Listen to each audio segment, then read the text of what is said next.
arrow, like he is the conquering arrow. What's the name of it? Darts and arrows. Now what? What do we need the arrows for? Number one, there are 3 wars Yeshua came to end. How many wars did Yeshua come to end? 3. How many should Rick? How many wars did Yeshua come to end? 3 of. The war between Yehuda and Ephraim. The war between Yehuda and the hostile Arab neighbors and enemies. Those are ongoing conflicts, yes? Are the 2 houses fully reunited? No. Is the state of Israel at peace with her Arab neighbors? No. Those are 2 ongoing conflicts depending upon his return. However, one war has been finished, and that perhaps is the greatest war, mankind versus his creator. When Yeshua was on the tree of sacrifice in Yochanan 19:31, what did he say? What did he say? Telestai, it is finished, it is accomplished, the debt has been paid in full. And he said, Kala. What is the Hebrew word for it is finished? Kala. What's the bride of Yeshua called in Hebrew? Kala. What's the bridegroom called in Hebrew? Katan. What's the bride called in Hebrew? Kala. The last thing he said on the tree of sacrifice on the cross, he said, it is finished. He didn't say, church. He said, Kala, my bride. In the same sentence, in the same breath, he was saying personal salvation, the war between unregenerate, sinful man who are now enemies of Yahweh is over. And who are those enemies that have become friends of Yahweh? They are none other than my Kala. So he was saying it is finished, but he was also saying it's not finished for everybody, it's finished for my bride. My bride is no longer an enemy of Yahweh. My bride is at peace with Yahweh. Now go to verse 11. How's Yeshua going to do this? How's he going to end 3 wars? You talk about the greatness and the majesty of Yahweh. Is anyone enjoying? Amen. How about folks on this side of the room? Yes? Tov. Now, Yeshua is coming to end 3 wars. Mankind versus the Creator. Jews, Yehuda versus the Plishtim and the Arab nations. And the civil war between Yehuda and Ephraim. And if you don't think there's a war going on, go ask the Sunday pastor if it's okay to eat bacon. He will contradict the Torah by his own words. He will contradict the Torah. That's a war between what's right and what's not right. And go to a rabbi and say, if I believe in Yeshua, am I and my family welcome here if I want to evangelize and give the gift of eternal life? If I want to give others in your congregation the gift of eternal life, am I welcome here? And you'll find out. There's a war going on between both houses of Israel who don't agree on anything just about. But one war is over. The war between the rebellion of man and Yahweh. Look at verse 11. Zechariah 9:11. For you also, by the dam, the blood of your covenant, your brick, I have sent forth prisoners out of the pit where there is no mine. So we see that the first war is over. By how? The one riding on a donkey, verse 11. Well, Rabbi, I don't know about this blood stuff. There's a blood. Why can't we just love gold and go to heaven? He loves gold, I love gold. Schmoed rode into it. Everybody loves gold. Simon says, love gold. It doesn't work that way. Watch this. Well, Rabbi, I don't know about this blood stuff. The Torah and the Tanakh never mentioned the blood of the Mashiach. I mean, the Christians invented all this stuff about blood redemption and forgiveness. Really? Well, was Zechariah a Christian, or was he a nice Hebrew boy? He said, by the blood of the covenant that the one on the donkey will establish, your prisoners, Israel, will come out of the pit. The pit is a metaphor for the lake of fire where there is no mine. Listen, the blood of Moshiach and the covenant he brings will set Israel's captives and exiles free by ending their spiritual thirst. Somebody. How is Yahweh going to establish peace and win these 3 world wars, or these 3 wars? Through the blood of the covenant, by which he takes those who are prisoners and gives them water and delivers them from their prison and from the exile of the nations. Does any of this make sense? Isn't this beautiful? Watch this. For you also, by the blood of your covenant, I have sent forth prisoners out of the pit where there is no mayim. War number 1 was ended by Yeshua's blood and the blood of the renewed covenant. As that war that Yahweh has, through Yeshua, has set all sin-bound prisoners free, for whom the Son, Yochanan 8:32, and Yochanan 8:36, for whom the Son sets free is free indeed. You will know the truth, the Son, and the truth will set you free. You will know the Son, who is the truth. Amen? War number 1 is over. Turn to your number and say, war number 1 is over. I got to worry about war number 1. Between us and Yahweh.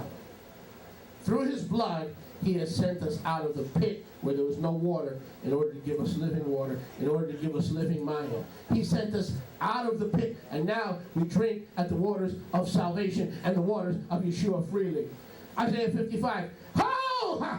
He that hath no money, come to the waters of salvation and drink freely.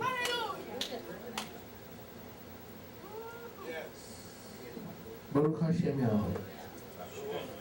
And I will feed you and give you the drink of the sure mercies of David your father. Of David your father. War number 1 is over. Shalom has been bought for and paid in the war between unregenerate mankind, rebellious man, and Yahweh. War number 2 will also end as the Arabs and Jews come together in the kingdom. Didn't we just read that back in verse 6, 7, and 8? Didn't we just read that? Yeshua is coming again to end the war between Arabs and Jews.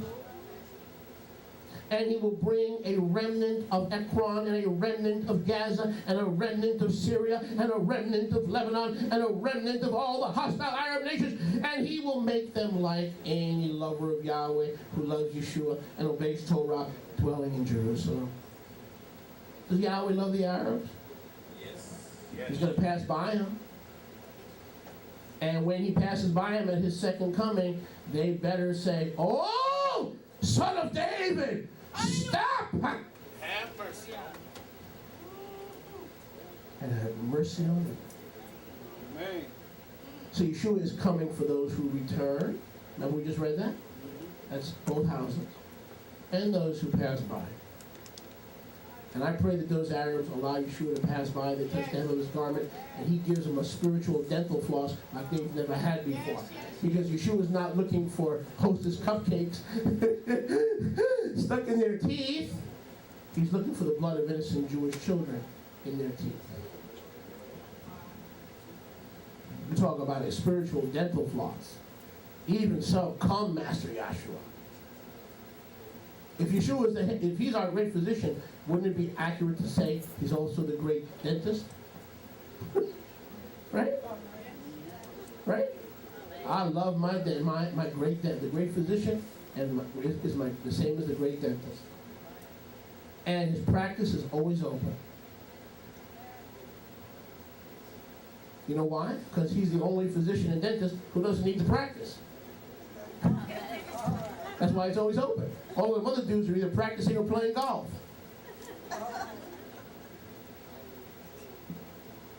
If you're sick in the natural, you got to find a Jewish doctor who plays golf. If they're Jewish, it's not enough. If they play golf, it's not enough. They got to be a Jewish specialist who plays golf. Now you're going to get healed.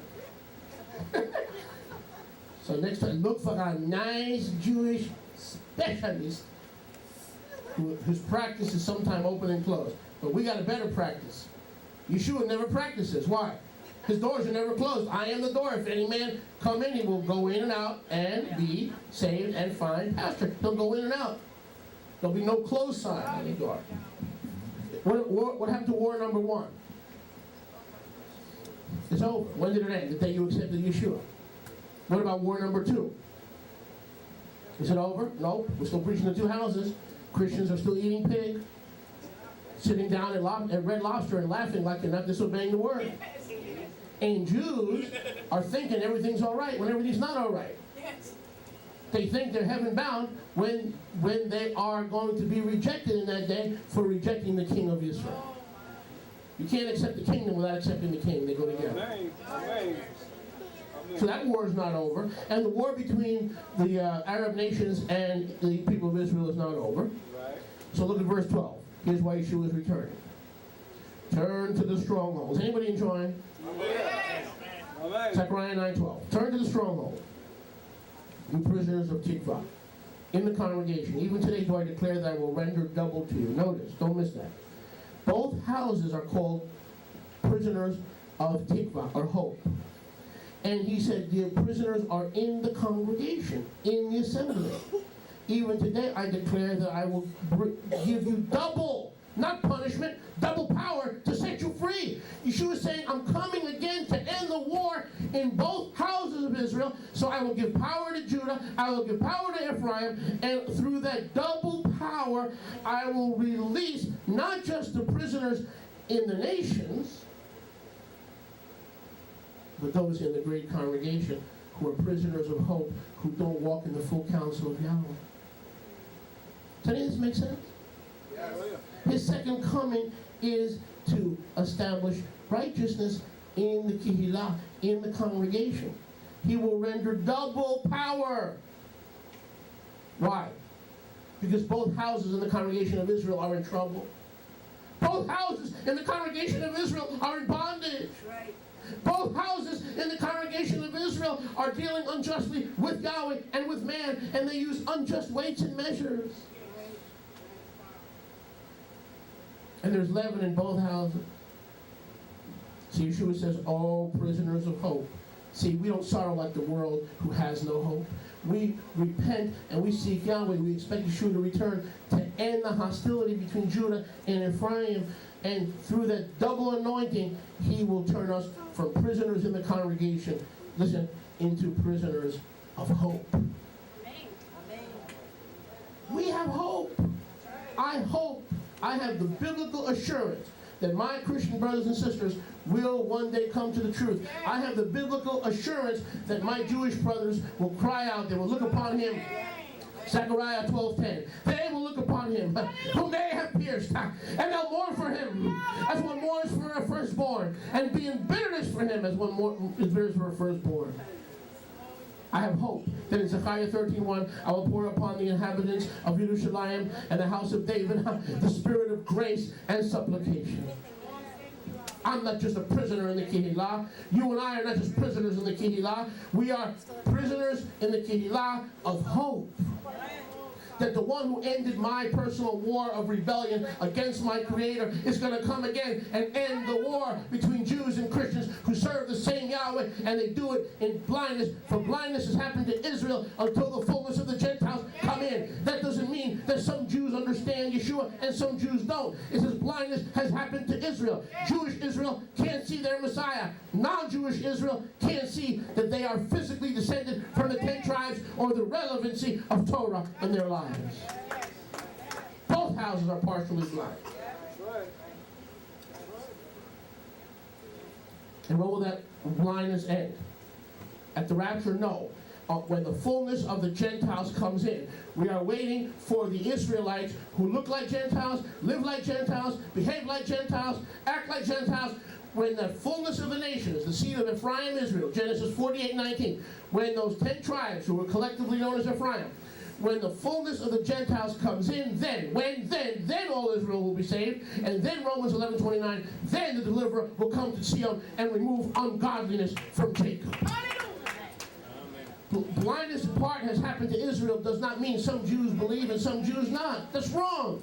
It means that all of Israel is partially blind, but all Israel will have that blindness removed when the sons of Ephraim, the 10 tribes who are living as Gentiles in the exile, when the fullness of the Gentiles, the seed of Ephraim. Look at Genesis 48:19. You'll see Jacob laid his right hand on Ephraim and said, son, grandson, your seed will become the fullness of the Gentiles. Those are the only two times that term is used in Scripture. It is used of Ephraim's children, Ephraim collectively known as the 10 tribes of the north, and by Paul in Romans 11:29 and 28. That is the only two times that term, and you've got to compare Scripture with Scripture.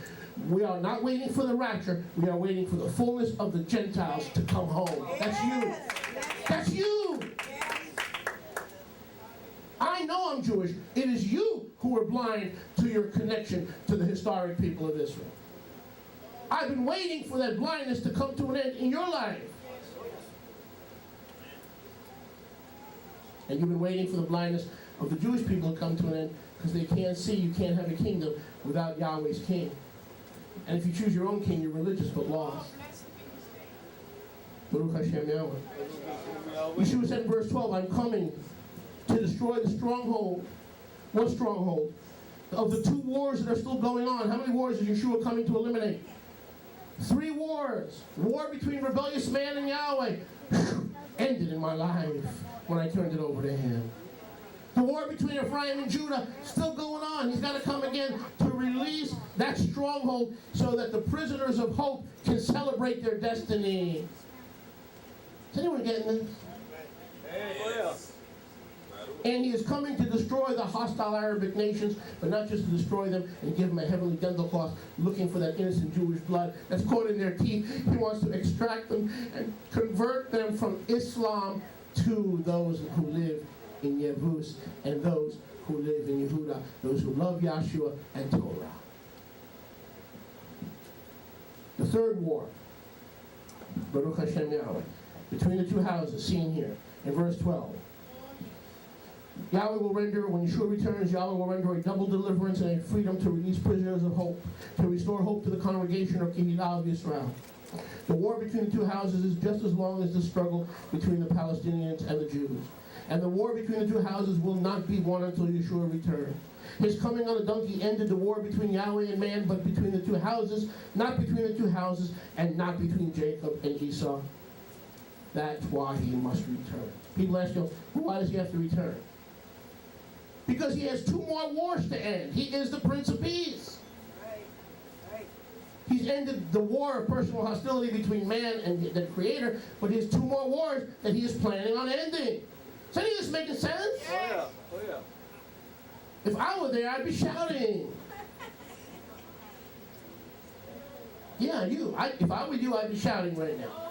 When Yeshua is called Sar Shalom, he is coming to destroy and to end all war and all stronghold. It's the arrow versus the little Sharon made a mistake.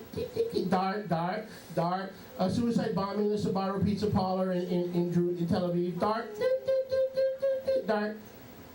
A Palestinian suicide bomber blew themselves up in Ramatayim. These are all little darts, little obstacles. The peace talks between Ehud Barak and Yasser Arafat and Camp David fell apart.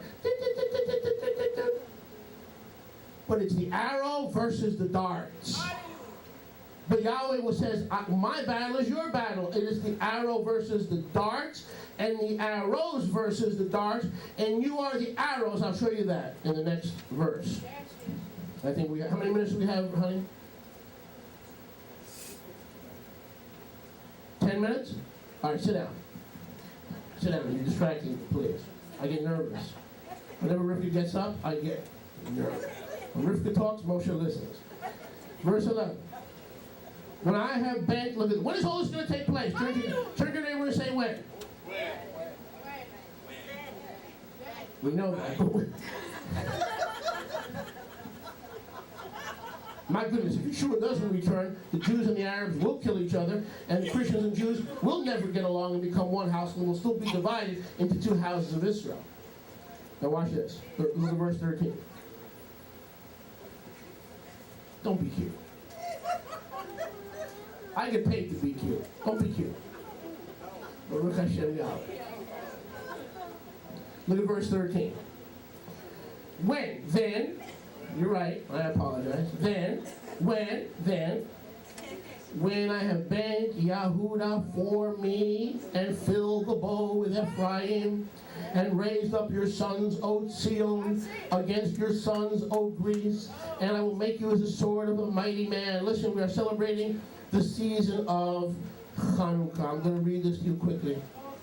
And the battle in these last days is this. The battle is between the Jews and the hostile neighbors, between Ephraim and Judah. And if we don't get right with each other, understanding our church brothers, and they're understanding their Jewish brothers, if we don't get this right now, then Yahweh cannot fulfill verse number 13. He's coming to do it because we can't do it. But notice, here is his will declared to the prisoners of hope.